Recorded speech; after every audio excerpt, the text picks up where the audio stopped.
things on end. This motor here is out of a Kawasaki KE 175. We've got our oil pump underneath this cover here.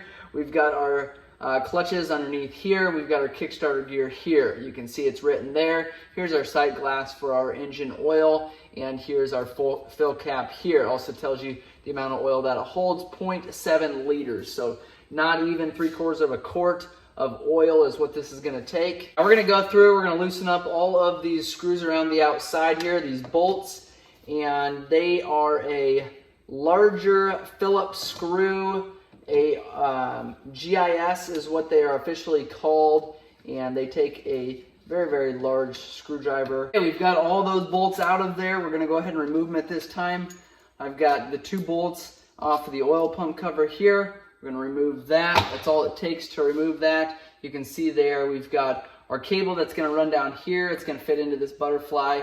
The cable is going to run down there. We've got a couple oil lines that are going to run through there, through these ports up top here. So make sure that you remove those hoses if they have not been removed already, so that you can pull this oil pump off of here. A lot of times if people put on their the block off kit, basically so they can pre-mix their oil as opposed to relying on this oil pump, then a lot of times those hoses are going to be removed already.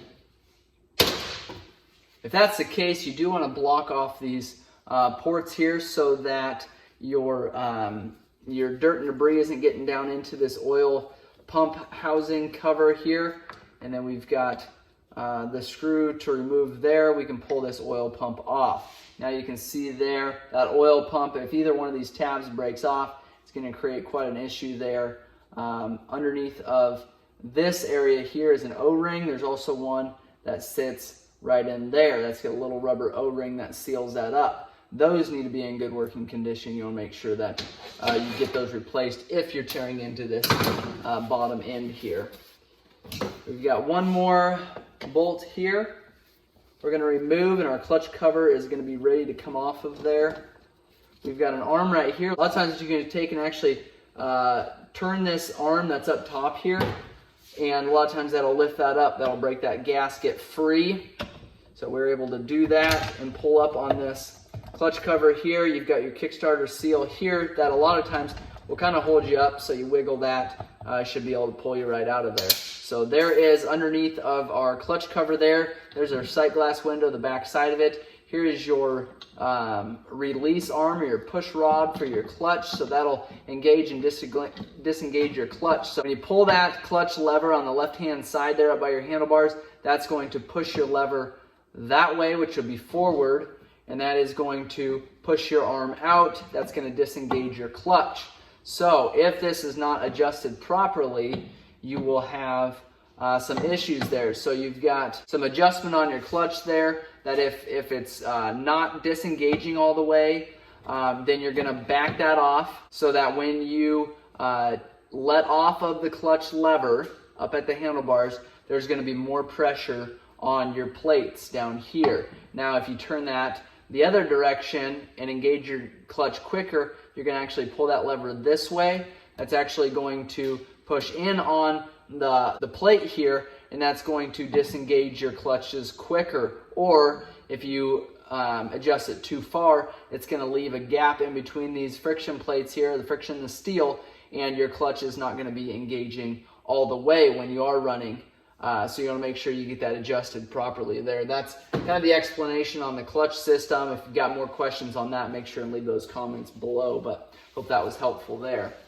Kickstarter gear here, we're going to actually have to remove our shift linkage here to remove that Kickstarter gear. So we have 6 8mm bolts here, 2, 4, 6. We're going to go ahead and remove those at this time. You got to make sure you do these in that cross pattern. So go to the other side then, loosen that completely up, because these are all putting pressure on one plate there. If you go and just do one all of the way, then there is going to be quite a bit of pressure on the other bolts there. So you want to make sure that those come out slowly so that you're not putting all the pressure on one bolt. So remove that. We've got a bolt underneath of there. That is not the stock bolt. This one takes a 17mm to remove. Go ahead and remove that. Now what we're going to be able to do is pull this entire clutch pack off as all one unit. Now I'm going to set that down here because what I'm going to do is take and put this plate back on here, and then I'm going to tighten up these 8mm bolts so that we can keep that entire plate assembly together. Okay, once we get those bolts snugged up, now what we can do is take and remove our plate just like that. That's all our plates, steel and friction, held together there by our two inner and outer plates there. So you can take that out, inspect your clutch basket, make sure there's no major grooving. A lot of times what will happen here on these old clutch baskets is they'll get grooves in here from these plates wearing in there and constant pressure. A lot of times you'll get some major grooves in there. So you want to make sure that those are in good condition before you go back together. We can just take, and just to kind of put everything together, or keep everything together, just slide those plates and stuff back on there. Let's set that aside while we dig further into this transmission assembly here. We've got our shift arm that runs through this point here. We can pull up on this lever, that's your shift drum. And we can take this lever and pull up on it. It goes all the way through. That goes to the left-hand side of your motorcycle where your shifter is. So that's the shifter there. Again, that piece needs completely replaced there because it was welded on. So we'll set that in the trash. This gear goes behind the clutch pack, and it'll actually sit in two grooves that are underneath of the clutch basket. So these grooves will fit down in there.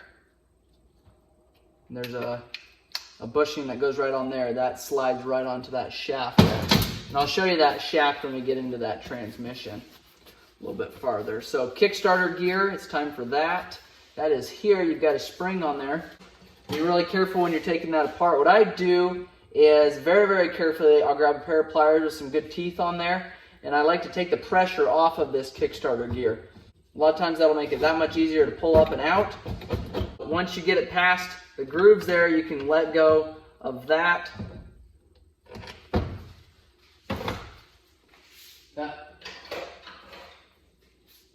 And then also what I'll do is take and I'll pull that spring out of there so we're not being held up by that spring. All right, once we get that spring off there, you can take and just lift up on that Kickstarter gear there.